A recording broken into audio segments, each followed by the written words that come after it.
Oui, bonjour à tous. Nous allons commencer. Il est 9h02. On a laissé le temps de se connecter la majorité des inscrits. D'autres vont nous rejoindre, j'imagine.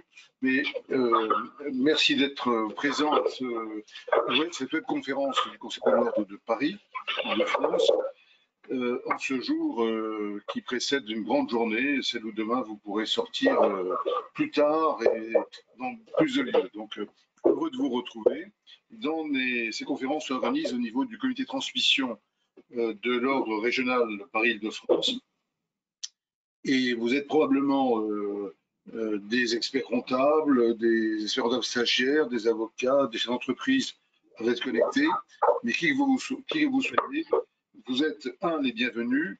Deux, on sera ravis d'enregistrer vos questions s'il y en a par rapport à notre intervention, puisque vous pouvez chatter sur cette application. Donc, sans plus tarder, puisque j'ai tenu une minute de plus pour laisser d'autres arriver, on va commencer. Et donc, je voudrais vous présenter, ou ils vont se présenter eux-mêmes, ceux qui vont intervenir ce matin avec nous. Je laisse peut-être Branca se présenter, puis Frédéric après. Allô, Branca? Oui, je suis là. Bonjour. Oui, Branca Berthoumieux, je suis en charge de l'activité reprise transmission au sein de la CCI Paris-Île-de-France. Voilà, nous accompagnons au quotidien des dirigeants qui souhaitent transmettre leur entreprise ou ouvrir leur capital, et puis les repreneurs, personnes physiques et personnes morales. Bonjour, Frédéric Turba, je suis expert comptable et membre du comité de transmission, et donc j'interviens sur des missions de reprise et de transmission également. Merci beaucoup Frédéric. Je suis Jean-Luc Semama, donc j'anime ce comité de transmission au Conseil de l'Ordre de Paris-Île-de-France. Comme vous le savez, dans notre institution régionale, mais idem au niveau national, nous avons des commissions de travail avec des confrères et des confrères dans le but d'apporter des outils, de faciliter l'exercice des missions, des missions régaliennes qui sont celles qui relèvent du Conseil de l'Ordre. Dans le cadre du comité de transmission d'entreprise, nous travaillons sur des outils pour favoriser les missions d'accompagnement des chefs d'entreprise, ces repreneurs dans leur et nous travaillons bien entendu sur des là on va produire prochainement un e-book pour faciliter la connaissance vraiment de ce qui est en formation et de ces matinales qu'on organise et que nous animons à raison d'une tous les trimestres. Et aujourd'hui on est ravis de enrichir avec la présence de Branca Berthoumieux, pour l'instant expert comptable, on ne sait jamais, elle peut le devenir, mais qui est en charge à la Chambre de commerce et d'industrie de Paris, le secteur transfert d'entreprise, qui est un secteur important et qui prend encore plus d'importance à l'aune de cette période qui va s'ouvrir post-Covid. Donc, le thème de ce matin, c'est l'expert comptable au cœur de la relation cédant-repreneur. Voilà. Nous avons des clients, ils peuvent être cédants, ils peuvent être repreneurs. Nous avons un rôle auprès d'eux et, de mon point de vue, ce rôle, il ne faut pas attendre qu'ils nous posent la question de les accompagner dans cette opération, mais à nous d'anticiper par rapport aux situations particulières de chacun de nos clients pour les accompagner, les inciter, soit à reprendre, soit à envisager de préparer l'avenir par une transmission. On sait que le mot-clé dans tout ça, c'est l'anticipation, l'anticipation de la cession, l'anticipation de la reprise. Le plan de ce matin que nous allons respecter, c'est toute la période, c'est notre rôle à nous, l'expert comptable, dans toute cette période de négociation, toute celle qui précède la cession. Tout ce qu'il y a à mettre en avant, à préparer, bien sûr, en amont. Et pendant cette négociation, pour arriver à qu'elle soit réussie. Et surtout, nous verrons après la partie post-session, qu'est-ce qui se passe une fois que c'est signé. Bien sûr, vos questions sont les bienvenues. Vous pouvez les poser par écrit, nous allons les lire et essayer de les dire au fur et à mesure. Celles pour lesquelles on n'a pas de réponse, on cherchera et voilà. Donc, j'espère que tout le monde est bien installé dans son siège, tout le monde est dans sa responsabilité et on est prêt au départ. Donc, je laisse Frédéric démarrer cette période de négociation. Merci Jean-Luc. Alors effectivement, l'expert comptable intervient soit en tant que conseiller du cédant, soit en tant que conseiller du repreneur. Et cette phase de pré-cession, qui parfois peut durer assez longtemps du reste, est un temps très spécifique où l'expert comptable est au cœur de tout finalement. Alors je ne suis pas en train de faire du prosélytisme de base pour dire que l'expert comptable est la personne omnipotente et le conseil qui de toute façon doit intervenir tout le temps et systématiquement, mais on se rend compte que dans l'architecture même d'une mission de transmission, que l'on soit conseil d'un cédant ou conseil d'un repreneur, on est à chaque étape, on peut être présent et d'ailleurs en termes de réflexion dans le cadre d'un développement de cabinet par exemple, dans le cadre du remplacement de mission un peu d'audit, loi pacte, commissariat aux comptes que tout le monde connaît, ça peut aussi être un sujet intéressant parce qu'il y a de réelles missions à développer. Spécialement parce que justement, on va piloter, on va intervenir au cœur de cette relation entre le repreneur et le cédant. Quatre sujets, on va regarder évidemment quels sont les éléments qui vont motiver, qui vont peut-être d'ailleurs être une difficulté dans la position du repreneur, également dans la position d'un cédant. À partir de ça, essayer d'en tirer une typologie de missions qui peuvent être les nôtres en tant qu'expert comptable. Et puis, on va se rendre compte qu'au-delà des missions un peu classiques sur lesquelles on pense systématiquement à l'expert comptable, je prends un exemple, l'évaluation, on se dit forcément, il y a un expert comptable, très bien, c'est du calcul, c'est des estimations, c'est des taux d'actualisation, là-dessus, on est forcément compétent. Au-delà de ça, le rôle ou la posture, la position particulière de l'expert comptable, finalement, nous apporte un autre regard, et un regard d'ailleurs qui est extrêmement intéressant pour les personnes que l'on accompagne, mais qui vont bien au-delà du chiffre, et effectivement, on l'embrassera.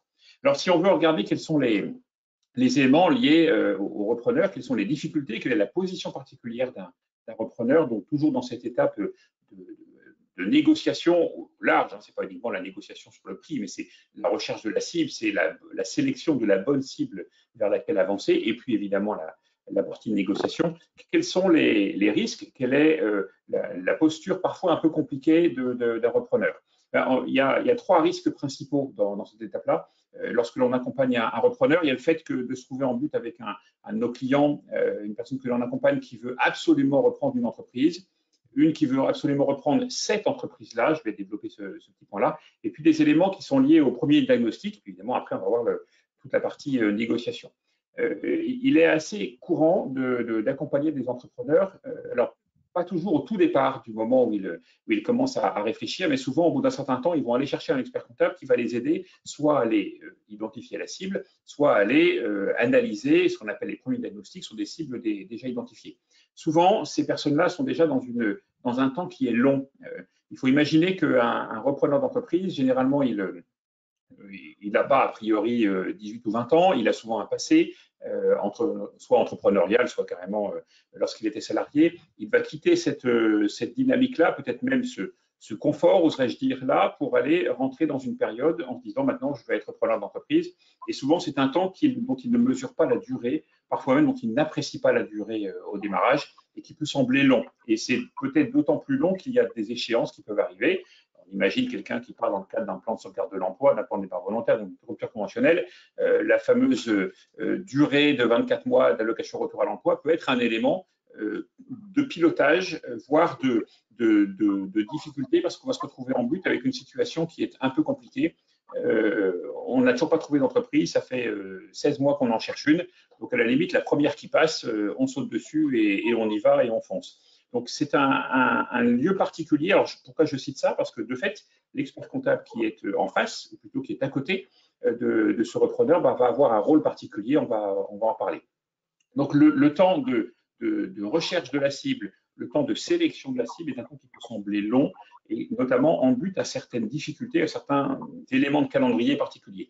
D'autre part, n'oublions pas qu'un repreneur d'entreprise, spécialement s'il quitte le salariat, rentre dans une dynamique particulière. Il va expliquer à tout le monde qu'il devient chef d'entreprise. Il va expliquer à tout le monde qu'il va reprendre une entreprise. Ce n'est pas la même chose que de dire je vais créer ma boîte et je vais commencer à avoir 1000 euros de chiffre d'affaires, 2000 euros. Là, je reprends une structure qui existe déjà, probablement qui a déjà des salariés, qui génère déjà une activité économique qui est peut-être connue dans son domaine. Donc, on est dans une dynamique un peu particulière. et qu'il va falloir aussi traiter. Parce que si le temps de recherche dure longtemps, en gros, je dis quoi à mon entourage? Donc, on est dans une dynamique qui n'est plus une dynamique juste calculatoire, financière, quelles sont mes capacités d'emprunt, quelle est ma capacité à diriger une entreprise. On va rentrer dans autre chose. On est dans un temps où il va falloir peut-être se former précisément, c'est aussi une manière de limiter cette dynamique-là ou ces risques-là. On est dans un temps où il va falloir aussi éduquer son entourage et bien se préparer. Et ça, ce sont autant d'éléments que je cite là que l'on va pouvoir effectivement, j'allais dire, insérer dans une lettre de mission. C'est une terminologie un peu rapide, mais que l'on va pouvoir justement, qui va pouvoir permettre à un expert comptable de diligenter une mission et d'être présent auprès de de ses clients.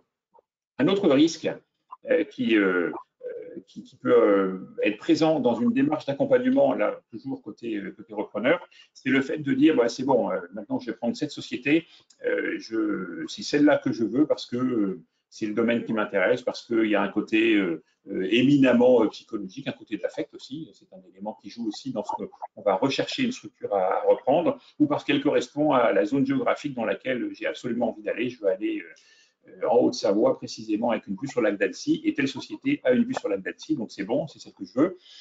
Et là aussi, l'expert comptable a un rôle très particulier, parce qu'il va devoir être dans une posture presque de retour à la réalité de son client. Souvent, ce sont des temps où on risque de perdre un peu de recul, on risque de ne pas avoir la bonne vision, de ne pas avoir les bons réflexes, et voir les réflexes peut-être qui vont nous protéger, des réflexes d'audit, des réflexes peut-être de ne pas prendre forcément pour argent comptant tout ce qui va être présenté par le cédant.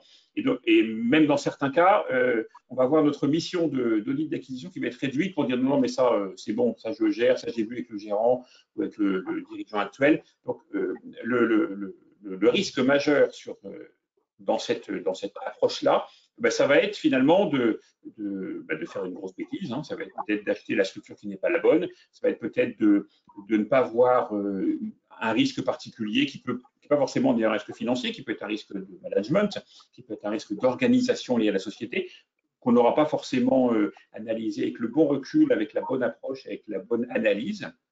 Et alors là, à la fois le conseil qu'on peut donner à l'entrepreneur et aussi la posture qui va être la nôtre en tant qu'expert comptable, c'est de dire qu'il faut au contraire tout de suite avoir un rôle qui va nous permettre de donner à notre client futur repreneur l'information nécessaire et idoine qui va lui permettre de prendre une décision éclairée.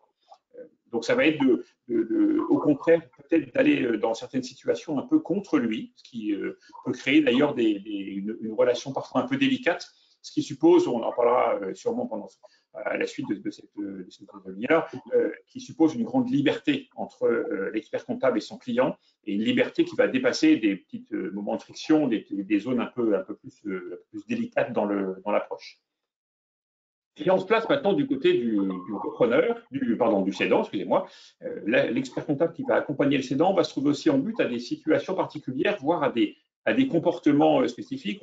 On a tous suivi une mission d'accompagnement à la cession où une semaine avant, dans certains cas à la veille, le cédant qui dit non, finalement, plus envie. Non, voilà, je ne fais plus, j'arrête, je me pose plus de questions. La difficulté à transmettre est un élément qui est important dans l'appréciation du rôle de l'expert comptable. D'abord parce qu'il peut induire un calendrier particulier. Il peut y avoir une question de départ à la retraite, il peut y avoir une question de maladie, il peut y avoir une question de contingence personnelle qui oblige ou qui contraigne le cédant à céder relativement vite, ou au contraire, face à un cédant qui a du temps. Et la position de l'expert comptable, le rôle de l'expert comptable ne sera pas le même entre un cédant qui doit céder rapidement pour une question, et la question de la maladie est quelque chose qui est présent aujourd'hui, qu'il ne faut pas négliger, et qui est forcément important, parce qu'en plus là, on rejoint du très perso, de l'intime et du professionnel. Donc, on n'aura pas la même relation à son client et la même manière d'organiser la mission d'accompagnement à la session dans de telles situations. Et donc, là, on va se trouver aussi dans la situation particulière. On va devoir, dans certains cas, faire comprendre à notre client cédant qu'il faut revenir ou à une certaine réalité, qui peut se traduire par un calendrier qui est peut-être plus long que celui qui avait été estimé ou qui est espéré. Le voir revenir dans une certaine réalité quant à la valorisation, quant aux nécessaires réorganisations avant de céder son entreprise. Donc là aussi, on a un rôle particulier parce qu'on peut se trouver en but à des cédants qui vont avoir une démarche qui n'est pas rationnelle, et le mot rationnel, je l'entends, rationnelle dans le cadre d'une procédure de cession un peu traditionnelle qui va nécessiter une réorganisation, qui va nécessiter une approche forcément un petit peu particulière personnelle. Hein. Je prends un exemple, il va falloir évidemment que le cédant se prépare à ce que quelqu'un d'autre gère son entreprise, et ce n'est pas aussi simple que ça. Ça peut être imaginé, peut-être même espéré dans certains cas, mais quand on va se rendre compte que c'est quelqu'un qui est beaucoup plus jeune, qui a des idées un peu différentes, qui a une manière de fonctionner différente, on peut avoir des réticences. Donc là aussi, l'expert comptable va avoir un rôle particulier parce que toutes ces réticences-là, toutes ces difficultés que va pouvoir exprimer plus ou moins clairement d'ailleurs le cédant, l'expert comptable va devoir les décoder pour les transformer dans une approche particulière. Et là aussi, c'est lui qui va être en relation, voire qui va simplifier, on va en parler tout à l'heure, qui va fluidifier, ou alors qui va, dans certains cas, dire non, ça ne pourra pas se faire, ou il y a des points bloquants. Mais l'expert comptable va aussi être complètement au milieu de la relation entre le cédant et le repreneur, ou entre le cédant et les conseils du repreneur. Et le rôle, il s'exprime à la fois dans la manière de gérer son client. J'emploie cette terminologie volontaire. Hein. On gère parfois son client, on a même parfois du mal à gérer son client, notamment sur des démarches de cession ou de reprise. Là, sur la partie cession, je vais accompagner mon client à céder. Dans certains cas, ça va être une difficulté parce qu'on va vouloir vendre la société alors qu'elle n'est pas prête. Notamment, elle n'est pas prête parce qu'elle n'est pas organisée pour dégager suffisamment de marge qui va permettre à un repreneur de financer, qui va permettre donc de faciliter l'acquisition. Donc là aussi, on est vraiment dans une relation particulière avec notre client cédant qui nous contraint à, dans certains cas, revenir à une certaine réalité. Et on va le retrouver aussi sur la notion du chiffre, la notion de la valorisation. On va se retrouver évidemment en but avec des cédants qui vont vouloir vendre leur structure en considérant la valeur, non pas la valeur économique, la valeur finançable, voire peut-être la valeur réelle qu'elle peut avoir, qui est peut-être déconnectée des propres de l'actualisation des flux, mais cette valeur va souvent être, dans un certain nombre de cas, être le réceptacle de tout le passé. Ça fait 35 ans que j'ai créé cette boîte, j'ai mis toute ma vie, peut-être une partie de mes économies, toutes mes soirées, pré-Covid. Et donc, maintenant, je considère que cette société-là a telle valeur, avec une valeur plutôt affective qu'une valeur financière, une valeur de financement, une valeur d'acquisition. Donc là aussi, on va avoir besoin d'une certaine franchise, d'une certaine liberté avec son client, mais on est en plein dans la relation de pilotage, de la relation entre le cédant et le repreneur. Dès l'instant, on va toucher la valorisation, on va toucher le financement, forcément avoir une incidence sur la manière dont on va lancer les négociations, dont on va les faire avancer ou au contraire les faire reculer avec le repreneur. À chaque étape, finalement, quel que soit le moment où on est dans une mission d'accompagnement du cédant ou d'accompagnement du repreneur, on va se retrouver dans une situation particulière où notre rôle en tant qu'expert comptable, encore une fois, je ne suis pas en train de dire que nous sommes les omnipotents et on est les dieux sur terre de la mission de reprise et de transmission, mais on a un rôle très particulier, on a un rôle très spécifique. Je vais d'ailleurs laisser la parole à Jean-Luc sur cette typologie de mission et le rôle de l'expert comptable. Merci beaucoup. Juste pour parler de ça, je voudrais peut-être Branca Berthomieux qui est avec nous, peut-être nous dise dans cette approche justement de l'avant-cession, puisque à la Chambre de commerce, elle voit à la fois des cédants et des repreneurs, son regard sur cette période d'une reprise ou d'un repreneur. Oui, merci encore Jean-Luc et Frédéric de m'avoir invité à cette réunion.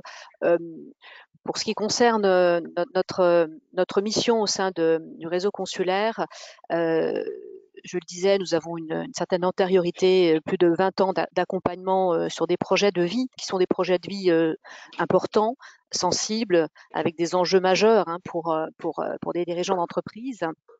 Nous nous considérons, nous, comme des facilitateurs sur ces opérations et en ce sens, en totale complémentarité avec les conseils habituels, experts comptables et nos confrères avocats. Je dirais que le premier informé dans ces opérations, c'est l'expert comptable. souvent, bien avant, je dirais, qu'on ne diffuse sur son projet, qu'on ne sollicite éventuellement sa banque, qu'on informe bien entendu ses salariés. C'est l'expert comptable qui est au cœur de ces projets, qui est souvent le mieux placé pour connaître l'historique, être en première ligne pour au moins aider dans la préparation première de ce projet et valider les fondamentaux. Nous avons une expérience effectivement de ces projets qui, au-delà des aspects techniques, intègrent un facteur, une dimension humaine et psychologique fondamentale. C'est vrai que le nerf de la guerre, c'est la préparation, l'anticipation. Aujourd'hui, un dirigeant, un cédant non préparé, on sait que l'opération risque de mal se dérouler. Et de la même manière, un cédant et le marché et l'écosystème attend aussi qu'un repreneur soit préparé. Donc, en ce sens, informé, formé, ayant un projet qui a été validé et qui puisse être crédible tant vis-à-vis d'un cédant que d'un partenaire financier. Voilà. Merci beaucoup, Branca. Juste pour repréciser le contexte, parce qu'on parle du rôle d'expert comptable. Vous savez tous que la typologie des entreprises françaises, c'est beaucoup de TPE. Et, en France, bien sûr, des façons de cession, de rapprochement d'entreprises. On connaît les micro-entreprises, les petites, les grosses entreprises. Donc, c'est des rapprochements. Je prends le cas de Fnac et Darty, par exemple. Ça passe pas toujours par ces entreprises-là ont des cadres de direction. On a financière qui ont la compétence, qui n'ont pas forcément besoin d'un expert comptable. Ils ont bien sûr un commissaire, mais pas toujours un expert comptable. Mais l'immense majorité des entreprises françaises, des TPE et des PE, il y a quasiment toujours un expert comptable qui est présent. Pour des raisons techniques, conseils, sécurité, ce que vous voulez. Et bien souvent, c'est notre relation client qui peut être cédant ou repreneur et dans cette position au cœur d'un dispositif. Nous avons vraiment une partie et surtout à faire. Excusez-moi Jean-Luc, c'est Emeline. Je vous interromps juste parce que je pense que la plupart de nos participants ont du mal à vous entendre. Vous avez un micro qui doit un petit peu bugger. Ah bon, c'est pour ça que j'entendais un bruit bizarre. D'accord. Et est-ce que c'est mieux là? Parce que j'ai rien changé. Est-ce que ça peut être mieux? Ça a l'air d'être mieux. Je pense qu'il y a un petit bruit qui doit perturber un petit peu l'écoute, mais... Oui, c'est pour ça que je suis ennuyé. Je n'ai pas de prise. Bon, c'est pas bon. Si vous m'entendez, Vous m'entendez? C'est bon là? Je peux poursuivre? Ça a l'air d'être pas mal, oui, tout à fait. Ok. Bon. C'était quand je parle qu'il y a un bruit qui. Bon. Donc on a quelqu'un qui veut nous perturber. Bon, c'est pas grave. On va y arriver. Et donc je vais dans la TPE-PME. C'est bizarre ce bruit. Je ne sais pas ce qu'on peut faire. On peut faire un réglage particulier. C'est possible. Excusez-moi, c'est du direct. J'ai coupé les micros des autres intervenants, Jean-Luc. Je pense que ça devrait être mieux peut-être. Ok, merci beaucoup. Alors, celle que vous entendez là, hein, c'est Emeline Veillé qui est dans l'ombre et qui est la responsable au niveau du Conseil de l'Ordre qui accompagne notre commission. Maintenant, le bruit, on entend toujours, c'est bizarre, je ne sais pas ce qui se passe. Bref, donc, je veux dire, on est très présent dans la TPE, PME en tant qu'expert comptable, et donc notre rôle d'expert comptable, c'est pas surtout c'est quand je parle que ça fait un son derrière, c'est curieux.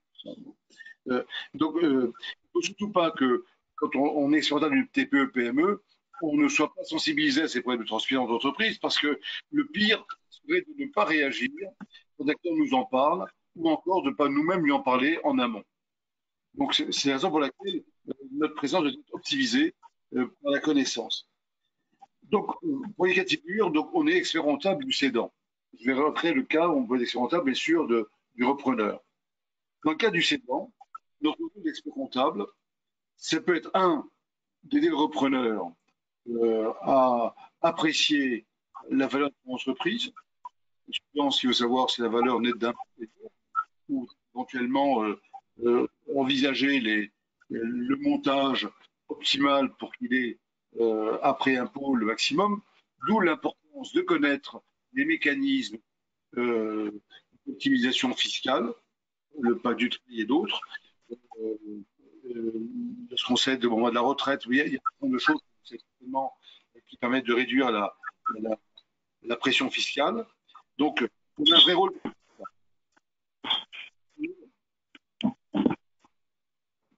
Tout à l'heure, Frédéric Turbat vous disait qu'il fallait quelquefois qu'on ramène les choses à leur réalité, parce que le cédant, quelquefois, a une haute idée de la valeur de son entreprise.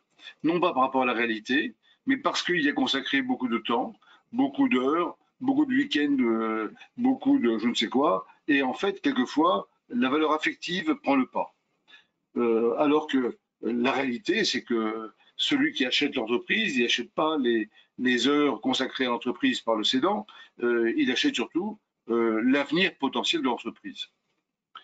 Donc le point important, c'est d'arriver à faire comprendre à notre client sur quelle zone de prix il peut espérer vendre son entreprise. Sachant que la vente n'est pas uniquement un chèque et on s'en va, mais que la vente s'accompagne aussi de garanties à donner. Donc il y a aussi, donc nous avons un vrai rôle pour accompagner le repreneur dans cette démarche de prise de conscience de ce que va être l'opération de transmission et de parler de la valeur.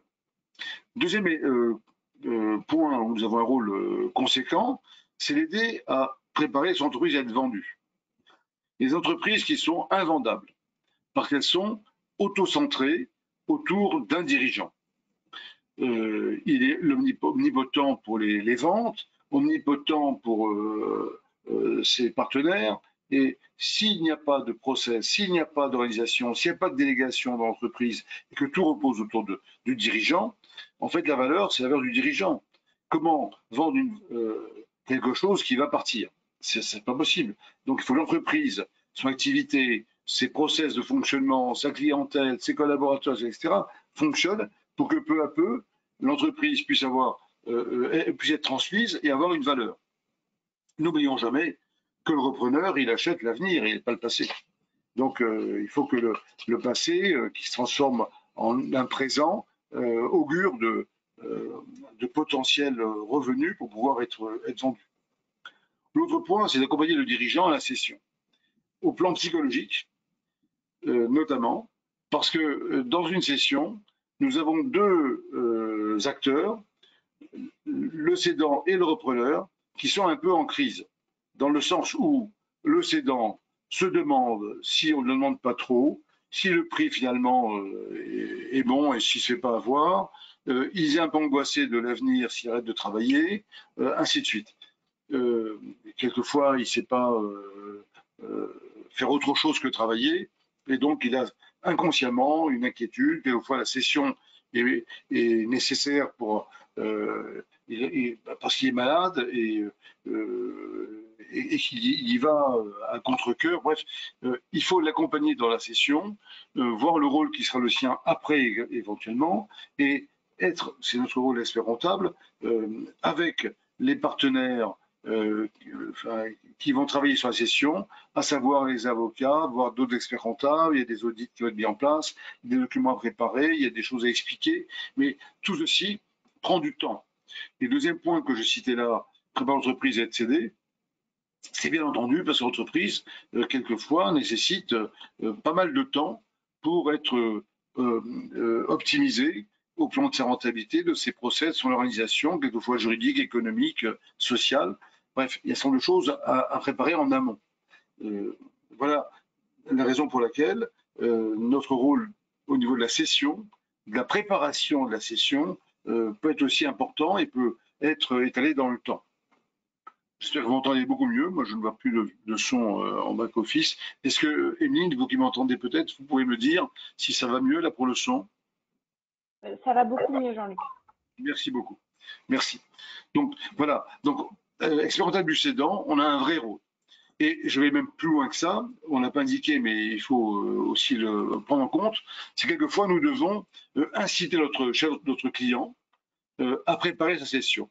Quelquefois, il n'en parle pas, parce que chaque entreprise a cette qualité souvent, c'est qu'il se croit immortel, parce qu'il est dans une dynamique de développement, et où il a la pêche tous les jours, et que malgré les années, quelquefois, il ne se rend pas compte que le temps est passé, et que peut-être l'évolution du marché, l'évolution du contexte, etc., font qu'il a peut-être besoin de préparer la session. Et ce n'est pas toujours évident parce que la session peut être faite à l'extérieur, peut être faite dans la famille, peut être faite à ses propres collaborateurs. Bref, ça se prépare psychologiquement dans les faits et quelquefois il faut l'amener à préparer la session parce qu'il n'y pense pas. Je pensais à un client que nous avions dans l'Eure, le département de l'Eure, qui avait 82 ans, 250 salariés, et pour lui, bien sûr, il n'avait pas d'enfant et il ne pensait pas du tout à la session n'était pas son truc, il ne voulait même pas y penser. Et quand j'en ai parlé, il m'a dit mais je ne comprends pas pourquoi, que voulez-vous que je fasse? Je ne vais pas aller au cimetière attendre que ça arrive. Il avait 82 ans quand même. Donc, il connaissait tout le monde, il appelait tout le monde par son petit nom, il connaissait les grands-mères, les parents, les enfants de tout le monde, mais pour lui, bien entendu, il ne voyait pas. Et alors que, concrètement, bien sûr, les banquiers ne prêtaient plus, il y avait de moins en moins d'investissements, et que peu à peu, l'entreprise régressait, et que même les clients s'interrogeaient, parce que de vouloir être Dieu sur Terre, c'est peut-être un rôle magnifique, mais c'est pas comme ça qu'on réussit à préparer une entreprise à se développer. Donc, on a un vrai rôle de préparer cela, et quelquefois, ça prend du temps, la session. Alors, souvent, on dit qu'il faut 2, 4, 5 ans pour préparer les choses. Donc là, on fait l'expérience du cédant. Deuxième cas de figure, on fait l'expérience comptable du repreneur. Dans ce cas-là, donc on a un client qui est une petite entreprise qui veut reprendre, ou une personne, un cadre d'entreprise qui veut reprendre une entreprise, il pense qu'il va gagner plus de temps, et il aura raison, à faire une reprise qu'une création.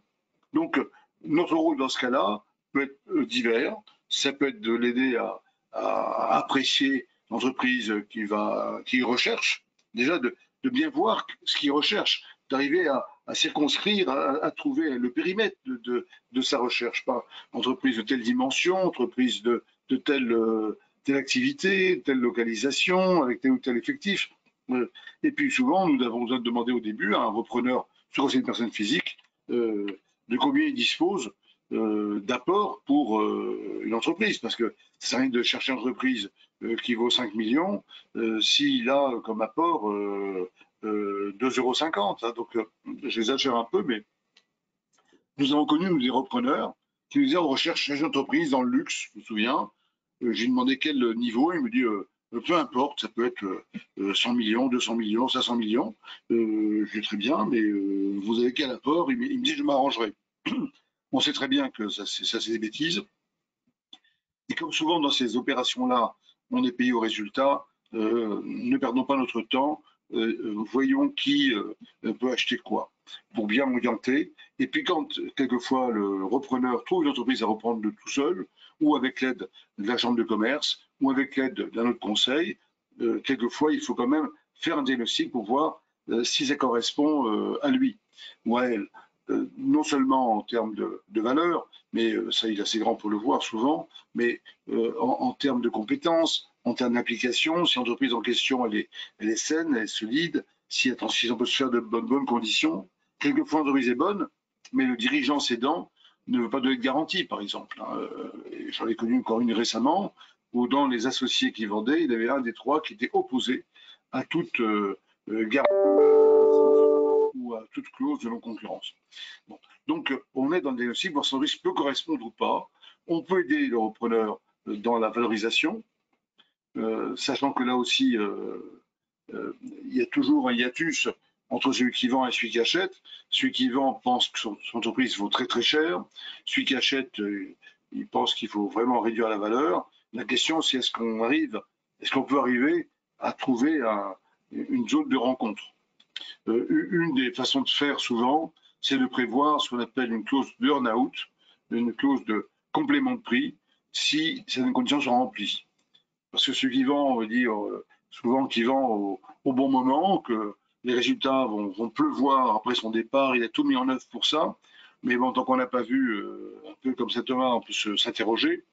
Et donc, on faudrait prévoir un certain prix au départ et un complément de prix si certaines clauses se révèlent dans l'avenir proche en termes d'activité, de résultats, etc.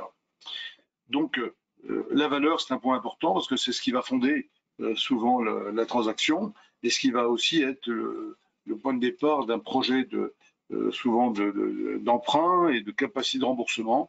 Donc, on a vraiment tout ceci à voir parce que là, le prix, c'est une chose, mais est-ce que cette prix va pouvoir être supporté dans son financement, c'est autre chose. Nous pouvons aussi, donc, experts comptables, participer à des audits d'acquisition. Et l'audit d'acquisition, ce n'est pas uniquement un audit comptable, vous le savez bien, c'est que l'audit doit porter sur bien des domaines où on peut avoir une compétence, des domaines où on n'a pas forcément de compétence, et on peut également se faire aider par d'autres. Je pense par exemple à la prestation d'outils de travail, au plan industriel, ou au niveau de certains process particuliers. Donc, par contre, dans notre audit à nous, ce qu'on sait faire, l'audit comptable, c'est sûr, fiscal, social, etc. C'est ce qu'on sait faire et qu'on peut faire, l'organisation. Et j'insiste sur un point, parce que souvent un expert comptable est à l'aise dans l'audit comptable, voilà, mais pas toujours dans les autres. Et dans l'audit social, par exemple, souvent, c'est vérifier qu'on a fait déclaration auprès des organismes sociaux. L'audit social, ce n'est pas ça du tout, c'est aussi d'essayer d'apprécier le climat social de l'entreprise, les contrats de travail, les risques de dépendance, si un numéro 2 quitte l'entreprise, ses conséquences, ainsi de suite. Donc souvent, dans ces audits, on peut même également envisager de suggérer aux repreneurs d'associer certains cadres de l'entreprise au projet. Donc c'est là où je veux dire que notre rôle, il n'est pas uniquement technique, mais il est aussi un peu conceptuel du projet de cession. Et normalement, pendant toute la négociation, on est présent, on peut être une forme de coach pour le repreneur, qui peut, comme tout à l'heure j'ai dit pour le cédant, être en forme de crise en se demandant est-ce qu'il ne sait pas avoir, est-ce qu'il ne doit pas demander plus de garantie, est-ce que le prix n'est pas surélevé, est-ce que la conjoncture va faire que. Je pensais l'année dernière à une entreprise que j'ai rencontrée quand j'allais voir mon banquier, qui me disait avoir vendu son restaurant, je crois, la semaine ou 2 semaines avant que l'on parle de la crise du Covid. Il y a eu le nez creux, pour lui tant mieux, mais pour celui qui a racheté, le malheureux, il a démarré avec une fermeture. Donc, on ne peut pas tout prévoir, sauf s'il est capable de le faire, et puis ce serait encore plus fort, parce que vous pouvez augmenter vos honoraires si vous êtes capable de lire dans le marc de café.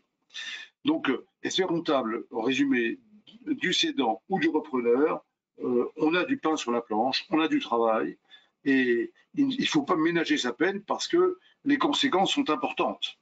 Sont importantes en investissement, l'investissement de toute une vie quand il est cédé, important en termes d'acquisition, donc on a vraiment de quoi faire. Alors, avant la cession, on parlait d'un rôle technique, mais aussi d'un rôle, je dirais, psychologique, d'accompagnement du cédant ou du repreneur. Et cela, il a été baptisé l'expert comptable plus que des chiffres. Bien entendu, notre rôle, ce n'est pas que de calculer et que de vérifier, mais nous avons, entre autres, on a mis quelques idées ici, d'aider le repreneur à aller au bout de sa démarche. Parce qu'il peut être tenté d'arrêter avant parce qu'il y a une difficulté. Nous devons prendre du recul par rapport aux choses et l'aider à donner de l'importance à ce qui a de l'importance. On doit aussi aider les parties à revenir dans la réalité, tant au niveau du prix que des délais de réalisation, que les contraintes spécifiques. Il y a des vendeurs qui veulent vendre et donner aucune garantie.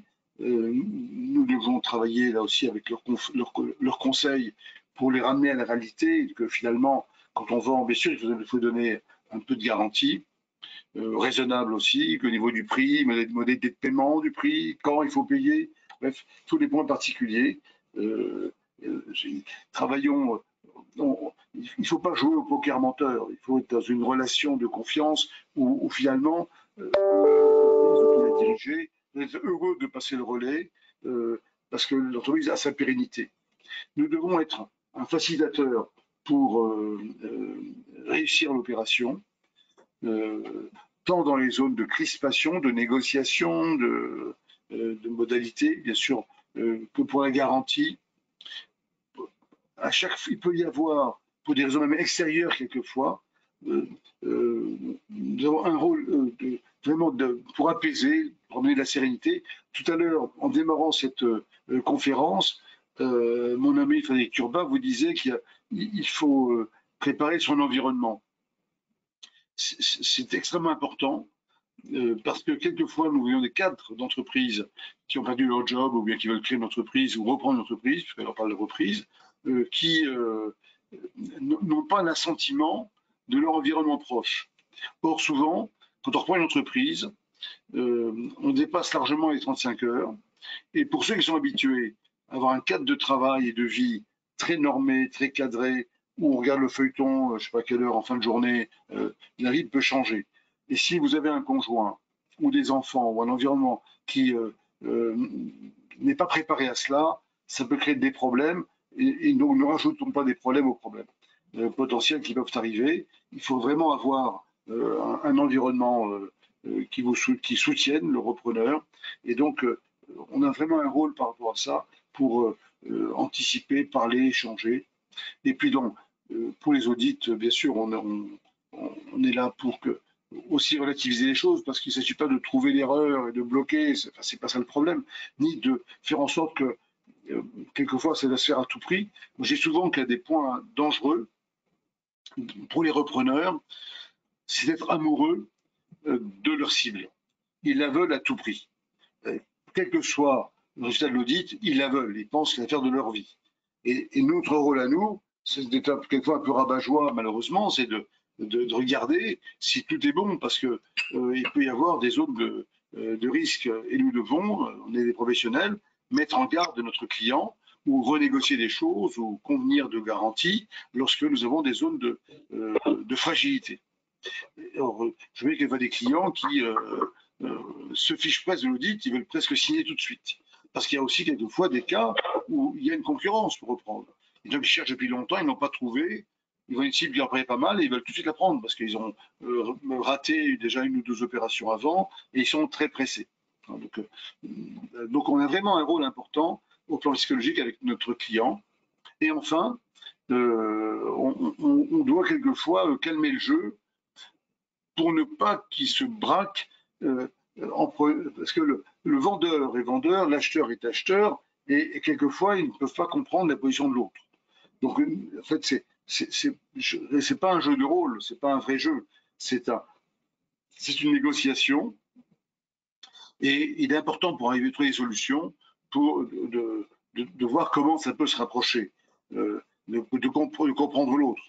C'est normal qu'un acheteur veut des garanties. Il ne faut pas que le cédant se braque à cause de ça. C'est normal que le cédant veuille optimiser son prix de vente. Il ne faut pas que l'acquéreur néglige et ne lui montre que ce qui ne va pas, en disant voilà, votre boîte elle vaut rien, parce que ça ne sert à rien.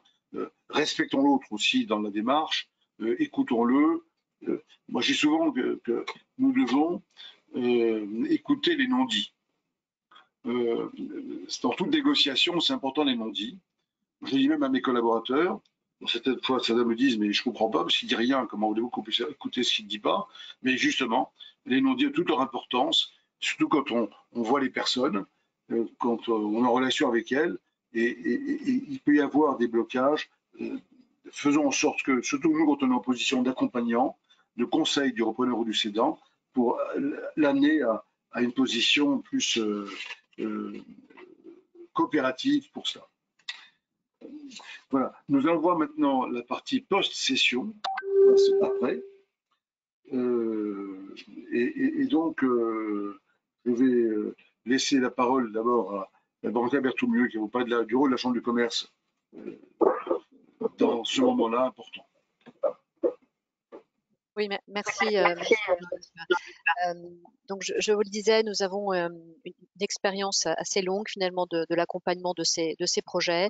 La Chambre, d'une part, effectivement, est facilitateur de contact dans la mise en relation entre des cédants et des repreneurs, mais elle est là aussi donc pour, aux côtés des conseils habituels, aider ces dirigeants à se préparer, à mieux se préparer à ces démarches qui sont, Jean-Luc, vous le soulignez, longues, compliquées, au-delà des aspects techniques, avec une dominante psychologique très, très prégnante.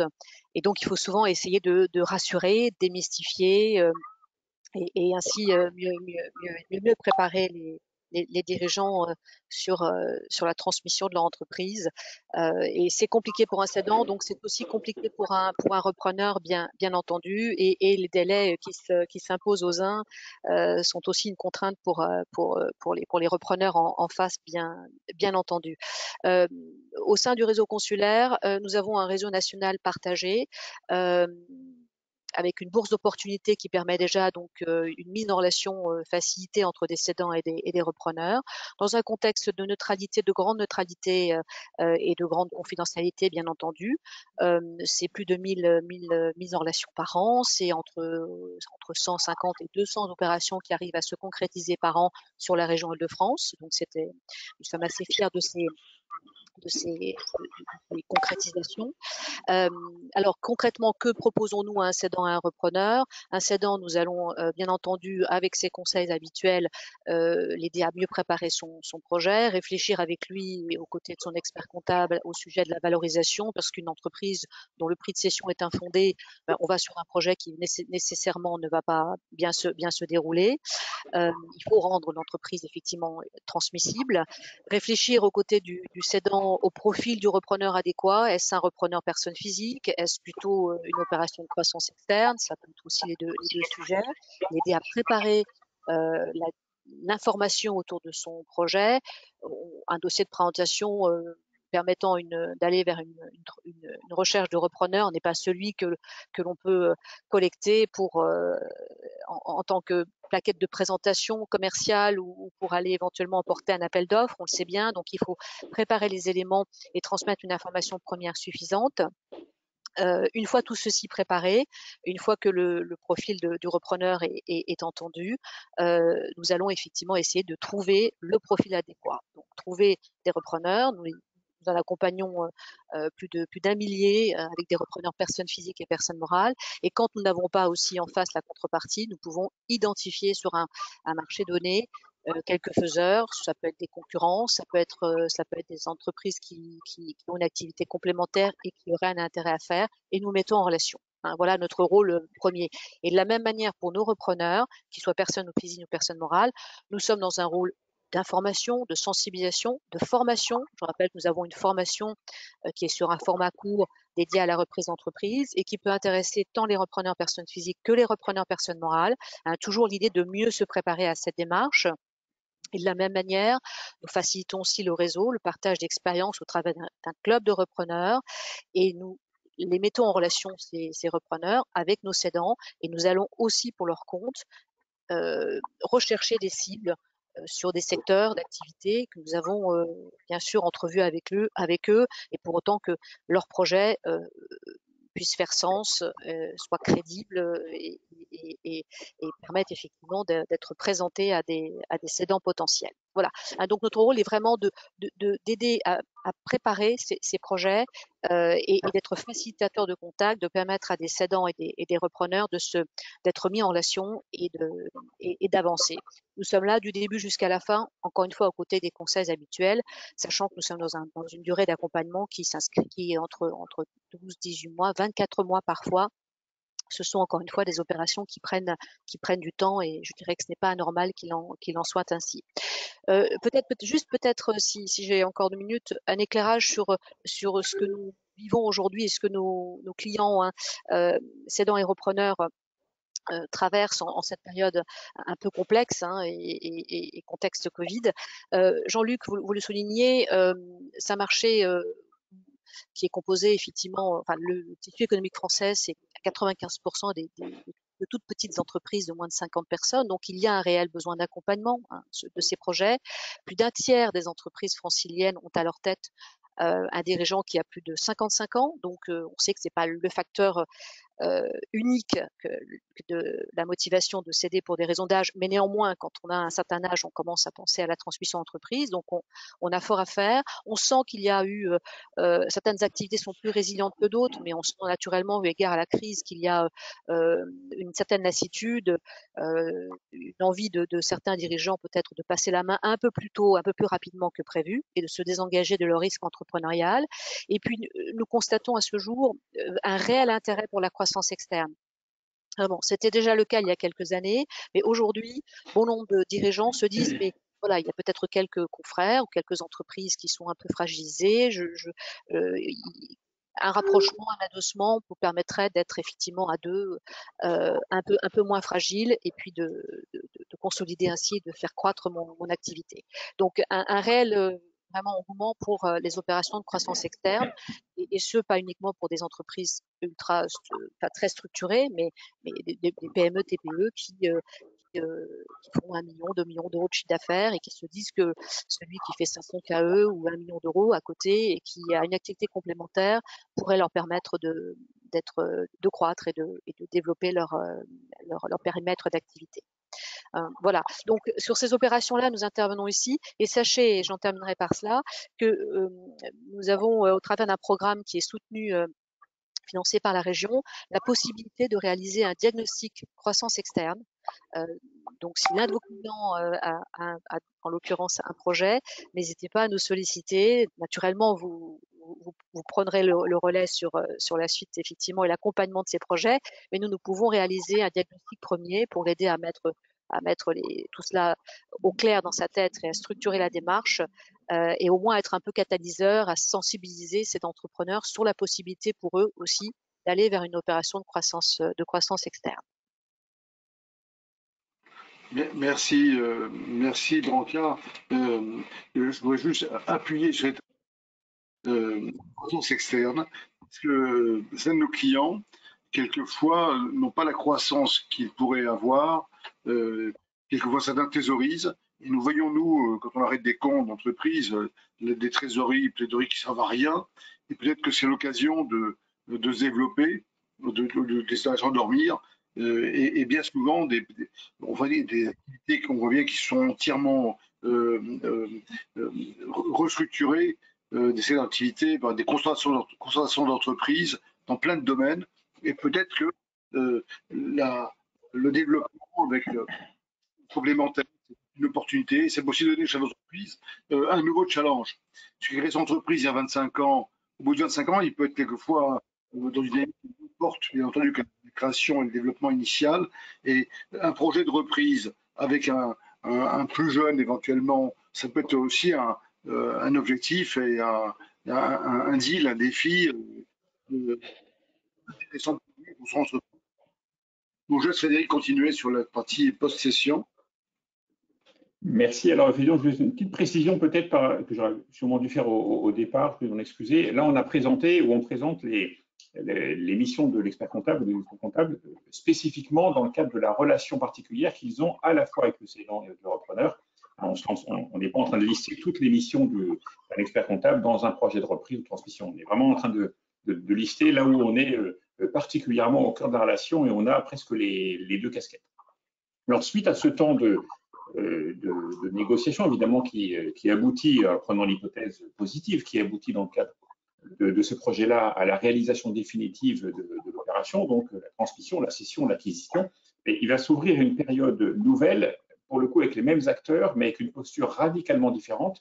Et là aussi, l'expert comptable a un rôle très particulier à jouer, dans la mesure où il se retrouve aussi au cœur de cette relation-là. Alors, on a distingué deux éléments majeurs. Il y a la période d'accompagnement du repreneur par le cédant, qui est un temps très particulier, qui est même un temps parfois un peu risqué. On va en aborder quelques éléments. Et puis, toute la manière de gérer les événements post-cession, Jean-Luc l'a évoqué, les clauses en out, les éléments de garantie, et toujours avec le focus et le regard de la Chambre, bien évidemment. Donc, en matière d'accompagnement sur cette période post-session, sur la partie accompagnement du cédant, on va évidemment l'aider à avoir on va être présent pour justement aider à la cession et dans une posture qui est particulière parce que depuis lundi, par exemple, il n'est plus propriétaire de la société, il n'est plus en titre le gérant, le président, l'actionnaire majoritaire. Donc, il a un rôle spécifique, sachant qu'il est encore là. Et donc, ce temps d'accompagnement est un temps très particulier parce que, notamment pour les salariés repris, oserais-je dire, les salariés historiques, le cédant a cédé, mais il est encore là. Ce n'est plus lui, évidemment, qui cède, ce n'est plus lui qui est même, parfois c'est un élément un peu amusant, mais même la notion géographique du bureau, qui est dans le bureau de l'ancien président, de l'ancien directeur, de l'ancien gérant. Est-ce que c'est le repreneur, est-ce que c'est les deux, est-ce que c'est le cédant et le repreneur va prendre ce bureau-là quand le cédant sera parti physiquement? C'est un élément qui peut sembler complètement symbolique presque, mais qui pour le coup a une grande valeur justement, parce qu'il permet de bien cadrer le fait qu'on n'est plus dans la phase de négociation, on est vraiment dans la phase de post-cession, le cédant a cédé et le repreneur est le nouveau dirigeant. Donc il y a une posture particulière du cédant qu'il va devoir adopter, un costume particulier qu'il va devoir enfiler, et là aussi l'expert comptable a un rôle particulier, parce qu'on va être... que l'on soit d'ailleurs expert comptable du cédant, expert comptable du repreneur, on a un rôle de facilitateur, on a un rôle d'aidant sur cette situation pour bien l'appréhender dans toutes ses composantes, et particulièrement le fait, ce qui est éminemment compliqué, et c'est légitime du reste, un cédant qui a géré sa boîte, qui l'a porté sur les fonds baptismaux il y a 40 ans, qui l'a géré pendant 40 ans, il a du mal à ne pas prendre la décision, des décisions matérielles qui étaient faites la semaine dernière. Donc, c'est cette capacité à s'effacer, à laisser l'autre gérer à sa place, même avec une organisation des process, peut-être plus digitaux, peut-être moins comme ceci ou plus comme cela.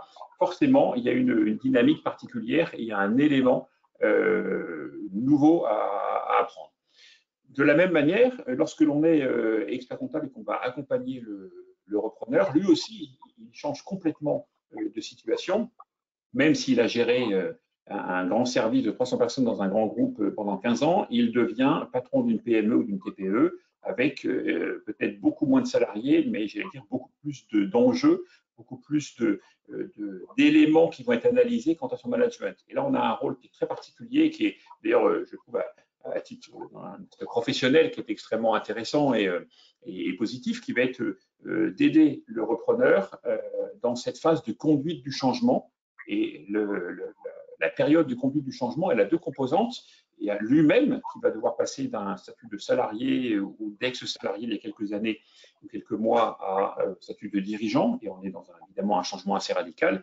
Et il va devoir aussi faire adhérer les salariés historiques à son propre projet de reprise. Et là aussi, il va falloir qu'il aide les salariés à passer d'un fonctionnement précédent à un fonctionnement nouveau, sans forcément qu'il y ait de décision radicale ou de changement absolument majeur, mais il va forcément y avoir des différences. Donc là, on est vraiment dans un accompagnement qui est plus un accompagnement de la personne, de l'entrepreneur dans ses décisions managériales, dans peut-être des décisions financières qui vont avoir une portée symbolique qu'il ne soupçonne peut-être pas de manière immédiate. Et là, on est vraiment dans on va dépasser évidemment le rôle de j'aide pour les déclarations de TVA ou faire l'impôt sur le revenu de nos clients. Toujours en plus, cette question-là se pose d'autant plus aujourd'hui. Donc, notre rôle devient un rôle un peu spécifique et on rentre dans un accompagnement qui est beaucoup plus personnel, on l'évoquait tout à l'heure, on avait lâché le mot, et Jean-Luc il l'avait fait sur le côté psychologique de notre métier, ce qui d'ailleurs, encore une fois, a une composante que je trouve particulièrement intéressante dans notre rôle, mais qui prend d'autant plus sa réalité dans ce temps d'accompagnement post-session. N'oublions pas que pour les salariés, c'est un temps qui est très particulier.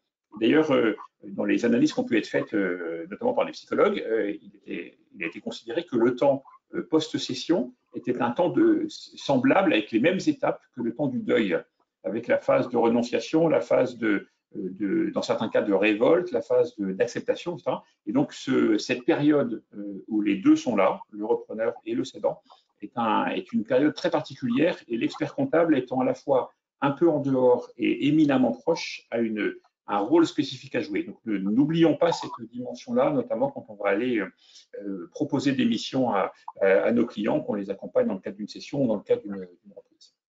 Donc ça, c'est un temps où on est évidemment au cœur de la relation. Autre période particulière où on est au cœur de la relation, c'est dès l'instant où on va raisonner sur les éléments qui vont intervenir, plutôt les dates, probablement,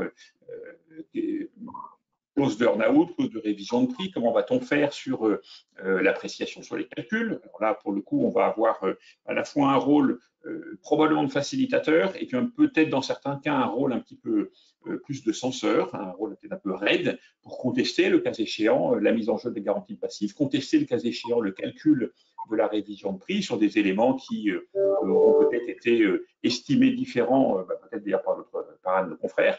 Donc là, on a un rôle aussi qui est très particulier parce que à la fois, on va défendre, j'allais dire, notre prix carré, on va défendre notre territoire, celui pour lequel on a été nommé, on accompagne le cédant, on accompagne le repreneur, et aussi, n'oublions pas qu'il faut que les choses puissent se faire. Hein. Le fait de tout bloquer, parce qu'on est sur des positions un petit peu raides, peut aussi nuire à notre client. Donc, on a un rôle particulier d'appréciation aussi de la marge de négociation que l'on va pouvoir utiliser ou que l'on va pouvoir mettre en avant pour faire avancer ce process-là. Souvent, dès l'instant, le run-out et révision de prix, c'est un peu différent parce que pour le coup, dans ces cas-là, c'est qu'il y a eu à la base un élément particulier. Alors souvent, on en parle quand on va augmenter le prix, c'est plutôt à ces occasions-là. Donc, on est plutôt dans une dynamique qui est un peu différente que celle de la mise en jeu, mise en jeu de la garantie passive, où là, a priori, il y a un événement, une succession d'événements qui sont de nature à remettre en cause une partie du prix ou à faire financer des événements survenus postérieurement à la cession par le cédant. Donc là, la dynamique et la relation est forcément un peu biaisée au départ, et d'autant plus le rôle de l'expert comptable qui est à la fois toujours ce rôle hein, d'être à la fois très présent en même temps à côté. On n'est pas dans l'entreprise non plus, c'est pas nous qui gérons évidemment, mais on a ce regard fort de celui qui accompagne, qui connaît bien l'environnement, qui connaît bien les chiffres, qui connaît bien la personne qui l'accompagne, le cédant, le repreneur, et en même temps on est un peu à côté, donc avec un peu de recul ou une capacité à prendre du recul. Donc, ce rôle de médiateur facilitateur aussi est un élément essentiel de cette période-là. C'est vraiment un sujet important parce que parfois on peut avoir la tentation de j'ai presque d'abandonner son client. C'est bon, il a cédé, on se reverra peut-être dans 3 ans pour la garantie de passif sur des sujets fiscaux si il y a lieu d'être. Pour le coup, non, on peut tout à fait développer une mission et être proche de notre client cédant, même s'il a cédé, au-delà du fait qu'il y a d'autres sujets après à traiter avec lui, même sur des questions patrimoniales, sur des questions de suivi de la fiscalité, si jamais il a mis en place un montage juridique qui suppose un suivi des plus-values ou un réinvestissement de la plus-value. Enfin, voilà, il y a d'autres sujets à traiter, mais on est vraiment dans une dynamique de pouvoir poursuivre une intervention. On a un vrai rôle à jouer sur cette période-là qui est pourtant post-session. Brancard, je vous renvoie le micro. Peut-être que, comme il nous reste un temps limité, avant que Brancard intervienne, j'aurais peut-être une question qui est posée, c'est qu'à voir en même temps répondre la question et traiter de ces points-là. La question était est-il possible d'avoir auprès de la CCI un package autre que celui qui inclut un diagnostic, valorisation, plus 2 recherches de cibles, présentation des acquéreurs, ou d'avoir une remise si la prestation s'arrête à la valorisation sans recherche acquéreur, puisque la CCI considère que l'entreprise doit être restructurée avant la prise de présentation avant la fin de présentation d'éventuelles sociétés intéressées. Voilà. Parce que la personne qui a posé la question, elle parlait d'un package global qui est commercialisé par la CCI. Et donc, question, est-ce que tout peut se découper? Oui, écoutez, nous avons essayé de proposer quelque chose à nos clients qui puisse les rassurer et leur faire comprendre que nous allons nous accompagner dans la durée, du début jusqu'à la fin, et en essayant de répondre au travers de certaines prestations à toutes les problématiques qui se posent dans le cadre de ces projets. Mais naturellement, nous savons être souples, nous adapter à la demande des clients d'une part, et aussi, je dirais, à la demande de nos partenaires. Donc, on peut tout envisager sur une mission où nous avons, pour le coup, vraiment un rôle très complémentaire entre les experts comptables et notre rôle qui est un rôle de mise en relation de facilitateur. Mais si il faut s'accorder pour se dire, voilà, nous faisons cette part du travail et on vous passe le relais ensuite et puis on revient après ou de manière concomitante et en totale collaboration, il n'y a aucun sujet pour que pour chaque cas particulier, nous puissions nous accorder et trouver une solution dans l'intérêt du client et une solution aussi qui sur le plan tarifaire pourrait convenir à tous. Très bien. Merci beaucoup. Donc, la question pour ça que j'affiche, c'est l'intervention donc pour la CCI une fois que la session est achevée. Est-ce qu'il y a un Alors, club de repreneurs? oui, oui, tout à fait. La post-session, en fait, l'idée, c'est que nous sommes dans un parcours et un continuum au sein du réseau consulaire pour nos entrepreneurs.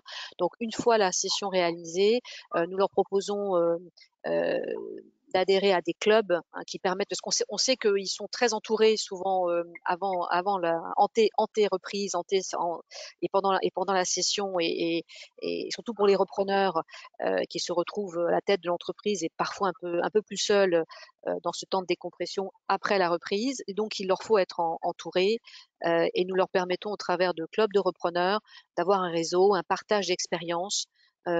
Ils se retrouvent entre pairs et ils peuvent partager sur leurs problématiques. À la fois un club de repreneurs où on leur apporte de l'information, du contenu.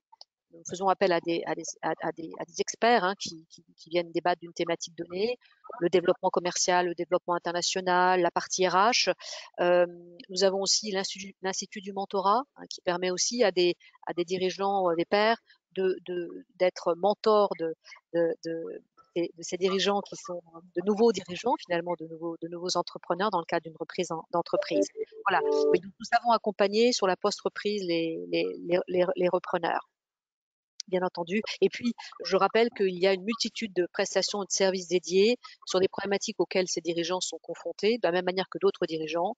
Je parlais du développement international, je parlais de la partie RH, de tous les sujets auxquels un dirigeant et son entreprise sont confrontés dans le cadre de la vie quotidienne d'une entreprise. Merci beaucoup, Branca. Donc, une question peut-être pour Frédéric, moi c'est plus un expert, ou pour Branca d'ailleurs. La question est que la difficulté, nous écrit donc un ou une d'entre vous, c'est souvent le vendeur qui n'est pas prêt. Et donc, les premiers acheteurs potentiels font la préparation psychologique qui servira aux autres. Comment éviter cet écueil? Voilà. Peut-on éviter cet écueil et comment faire? D'où vous répondre à cela? Écoutez, pour ma part, je crois que j'insistais sur cette préparation nécessaire. Donc, bon, je dirais que on n'est jamais certain qu'un cédant va passer à l'acte, hein. Même quand il a mûrement, quand il nous paraît vraiment très très convaincu, parce qu'il y a souvent, il peut y avoir des freins psychologiques. Mais c'est vrai que c'est aussi à nous de l'aider à mieux préparer cette démarche, en vérifiant aussi, voilà, quel est son degré de motivation. Un dirigeant qui veut aller vers cette démarche, il sait se donner aussi un temps nécessaire pour en discuter avec ses conseils. Il sait se rendre disponible.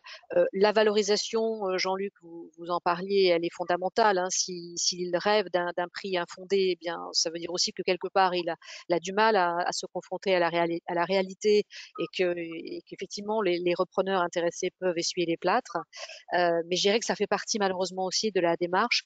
On sait de toute façon que le timing d'un repreneur, il a souvent du mal à s'accorder avec le timing d'un cédant. On est toujours un peu en décalage. Voilà. Mais ça fait partie de la démarche. Oui, je crois aussi que pour nous, experts comptables, ça fait partie de la démarche. On a ce temps d'accompagnement et de préparation du cédant. Après, voilà, faut arriver à trouver une manière et un juste milieu entre l'aider à se préparer, pas non plus passer trop de temps, parce qu'après, c'est une question même économique du fonctionnement du cabinet, sur un accompagnement qui va déboucher sur rien. Donc, il faut trouver le juste milieu de l'accompagnement, de la présence, et lui faire comprendre aussi qu'il y a un certain nombre d'étapes nécessaires.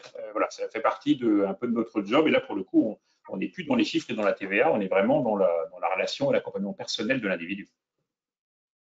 Oui, parce que le cédant qui rencontre un repreneur potentiel doit s'imaginer que ça peut être son successeur. Pour certains, font des blocages psychologiques pour telle ou telle raison. C'est le problème de la relation humaine, et quelquefois ne voient pas l'autre et ils font du blocage, ils posent des questions, ils ne veulent pas répondre, comme s'ils se sentent mis en accusation. Et en fait, il faut accepter, d'où l'importance de la préparation. Donc, il faut presque avoir une formation psychologique pour se préparer à l'insertion, ou peut-être voir avec ses conseils aussi comment aborder les entretiens avec un acquéreur potentiel. Mais souvent, le rôle des experts aussi, c'est de faire du tri. C'est pas vraiment de rencontrer tous ceux qui sont intéressés éventuellement. Parce que le temps de chez l'entreprise est un temps.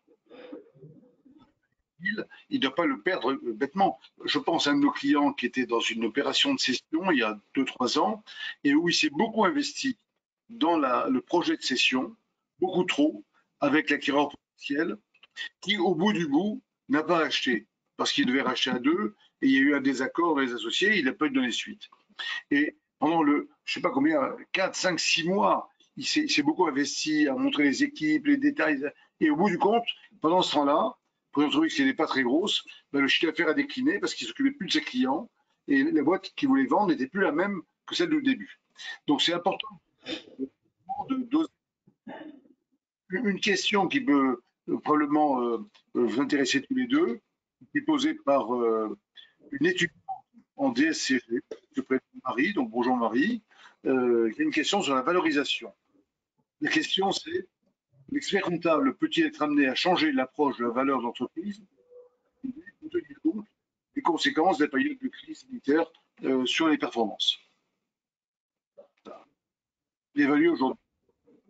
Alors, c'est sûr que l'expert comptable intervient souvent sur la question de la valorisation. Aujourd'hui, on ne peut plus considérer que la crise est une nouveauté, évidemment. Ça fait un peu plus d'un an qu'on est dedans, donc ce n'est pas un élément à prendre en compte en disant il se passe quelque chose d'exceptionnel et qui n'a pas pu être prévu. À la fois, la question de la valorisation est un sujet important et un non-sujet, je pense. La valorisation liée à la crise. C'est un sujet important parce que, de fait, c'est un élément qui est présent aujourd'hui. Il y a des structures qui ont une baisse radicale de chiffre d'affaires, qui ont une baisse radicale de marge. Même d'ailleurs, on le voit dans les restaurants qui rouvrent, avec parfois même une pénurie à rouvrir, une difficulté à rouvrir parce qu'il n'y a pas les effectifs qui sont prévus et qui sont embauchables pour satisfaire cette réouverture. Donc, on est face à une autre difficulté. Donc, de fait, c'est un élément important, mais qui n'est pas toujours aussi important que ça parce qu'il n'y a pas toujours une action sur la valorisation. Pour la question précise de Marie, oui, l'expert comptable peut tout à fait intervenir et est légitime des deux côtés d'ailleurs. Il accompagne le cédant, le repreneur, est légitime dans son approche pour donner des éléments rationnels, et j'insiste sur le mot rationnel, pour dire peut-être qu'il y a une incidence sur la valorisation.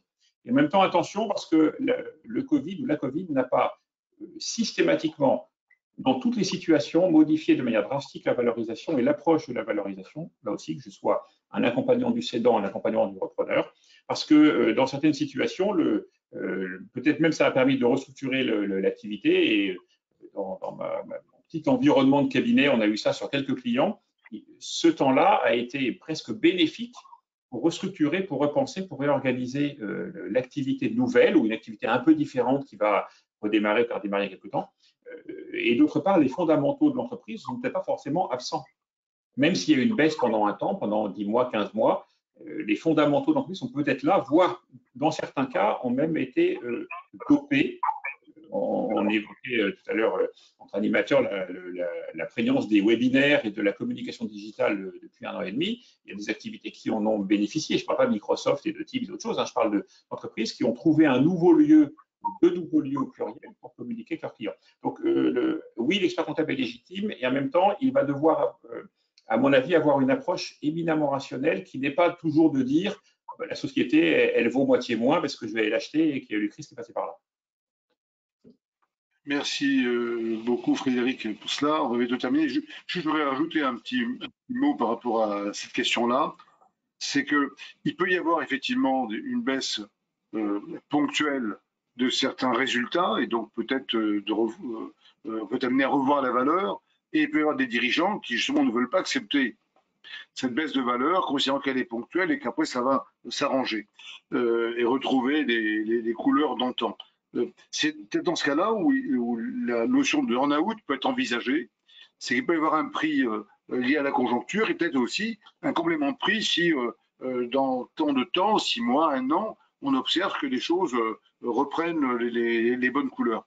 Donc, c'est d'où l'importance d'être accompagné pour la cession, que ce soit cédant ou acquéreur, parce que l'accompagnant, expert, fonctionnaire, avocat, etc., va prendre du recul par rapport aux choses et pas forcément pousser à des ruptures, à des clashs, parce que la négociation est un temps de crise, n'oublions jamais, et qu'il faut être accompagné. Et le rôle des experts et des conseils, c'est justement non pas d'accompagner et de faire réussir à tout prix, mais de prendre du recul pour voir ce qui est possible de faire sans se laisser perturber par les excès ici ou là. Les amis, il est 10h17, on avait prévu une réunion sur 10h15, je crois. Donc, on a répondu aux questions. Je n'en vois pas d'autres qui s'affichent. Il me reste à vous remercier, vous intervenants, Branca Berthoumieux de la Chambre de commerce et d'industrie de Paris et Frédéric Turbat, vice-président du comité de transmission du Conseil de l'Ordre. Et vous remerciez, vous, chers auditeurs, et experts ou pas. Et pour ceux d'entre vous qui nous écoutent et qui sont des praticiens de l'entreprise, qui veulent partager leur expérience à d'autres, n'oubliez pas que notre comité de transmission au Conseil de l'Ordre peut vous être ouvert. Vous nous envoyez un petit mot, n'hésitez surtout pas. Vous écrivez le Conseil de l'Ordre ou à mon attention ou à celle d'Emeline Veillé qui est là et le quotidien au Conseil régional pour voir si vous pouvez apporter quelque chose par rapport à votre expérience, votre compétence, votre souhait de partager. N'oublions jamais que la confraternité, n'est pas un vain mot et c'est-à-dire qu'on partage ce qu'on sait entre nous pour faire en sorte que dans une déontologie partagée, nous progressions tous ensemble, au service de l'économie en particulier. Merci à tous de votre écoute. Je vous souhaite à tous une très très bonne journée. Et puis demain, soyez prudents, hein, ne vous lâchez pas.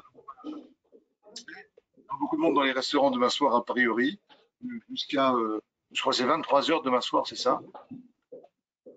Prenez soin de vous, soyez en bonne santé et à très bientôt, j'espère. Merci beaucoup. Merci à tous. Bonne journée. Merci. Bonne journée, au revoir. Au revoir, merci.